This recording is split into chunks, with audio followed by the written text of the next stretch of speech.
गांव की बहू। क्या सावित्री, मैंने सुना है कि मालती की बहू ने अपने सास ससुर को घर से निकाल दिया है। अब क्या कहूं, आजकल की बहुओं का कोई भरोसा नहीं है, कब क्या कर दें। मालती की बहू को देखकर कौन कह सकता था कि वो ऐसी निकलेगी। तू सही कहती है। आजकल की बहुओं को देख मुझे तो बड़ा डर लगता है। कहीं मेरी बहू भी ऐसी निकल गई तो। नहीं नहीं, मैं तो गांव की सीधी सादी लड़की से अपने बेटे की शादी करवाऊंगी। इस तरह एक दिन गायत्री अपने बेटे की शादी गांव में रहने वाली मीना नाम की लड़की से करवा देती है। ये लीजिए माँ जी, आपके लिए गर्मा गर्म नाश्ता और चाय। अरे वाह बहू, सच कह रही हूं, जब से तू इस घर में आई है मुझे तो बड़ा आराम है। तेरे जैसी बहू तो किस्मत वालों को मिलती है। का माँ जी, अब इतनी भी तारीफ मत करिए ना। धीरे धीरे मीना गायत्री की चहेती बन जाती है और मीना भी गायत्री को कभी शिकायत का मौका नहीं देती थी। फिर एक दिन, ये ले बहू, आज मैं बाजार से तेरे लिए साड़ी लाई हूं। साड़ी देखते ही मीना का मुंह लटक जाता है। का माँ जी, ये भी कोई साड़ी है?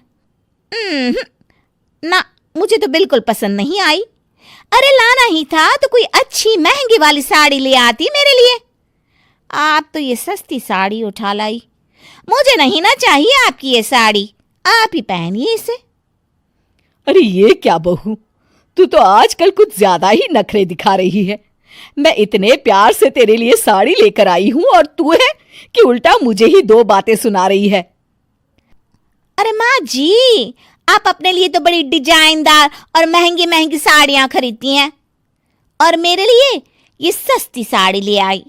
आप समझती हैं कि मैं गांव से आई हूं इसलिए मुझे कुछ नहीं पता। हाँ, अरे कुछ नहीं, तुझे शहर की हवा लग गई है बहू। इस तरह दोनों सास बहू में रोज किसी न किसी बात पर लड़ाइयां शुरू हो जाती थीं। एक दिन गायत्री अपनी कुछ सहेलियों को अपने घर चाय पर बुलाती है।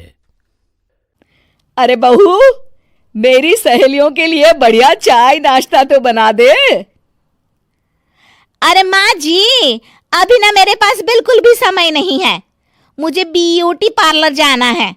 चाय नाश्ता आप ही बना लीजिए। हाँ, तू कब से ब्यूटी पार्लर जाने लगी है?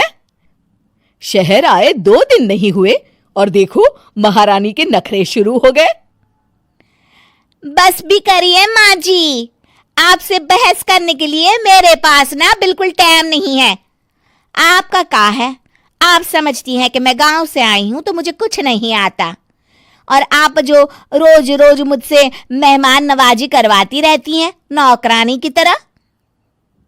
मीना के कमरे में जाते ही, अरे ये क्या गायत्री, तू तो अपनी बहू की बड़ी तारीफ कर रही थी, लेकिन ये तो तुझे कुछ समझती ही नहीं।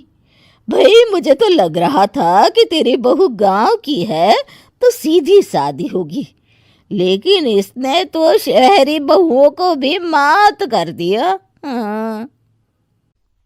अपनी सहेलियों के सामने अपनी बेइज्जती होते देख गायत्री आग बबूला हो जाती है। अरे क्या शहर और क्या गांव, मेरी तो किस्मत ही फूटी थी जो मैं इसे बहू बना के ले आई। भगवान जाने आगे और क्या क्या करेगी। अब तो मुझे कुछ ठीक नहीं लगता। तू जरा संभल के रहना, कहीं मालती की तरह तेरा भी हाल बेहाल ना हो जाए। अच्छा, अब हम चलते हैं। अपनी सहेली की बातें सुनकर गायत्री थोड़ी घबरा जाती है। अरे ये सुशीला क्या बोलकर चली गई, कहीं इसकी बात सच ना निकल जाए। दूसरी तरफ मीना सारी बातें सुन लेती है। अगले दिन से गायत्री अपनी बहू से कोई काम करवाने से पहले 10 बार सोचती थी। ज्यादातर काम वो खुद ही कर लेती थी। अचानक अपनी सास में आए इस बदलाव को देख मीना, लाइए ना माँ जी, मैं कर देती हूँ ना काम। एक बात पूछूं माँ जी, आजकल ना आप बड़ी चुप चुप सी रहती हैं और अब मुझसे झगड़ना तो दूर, मुझसे खुल के बात तक नहीं करती आप। कुछ नहीं बहू, ऐसे ही। मीना अपनी सास की मंशा भांप जाती है और मुस्कुराते हुए कहती है, अरे माँ जी, चिंता मत करिए, मैं आपको घर से नहीं ना निकालने वाली। ये डर आप अपने मन से निकाल दीजिए।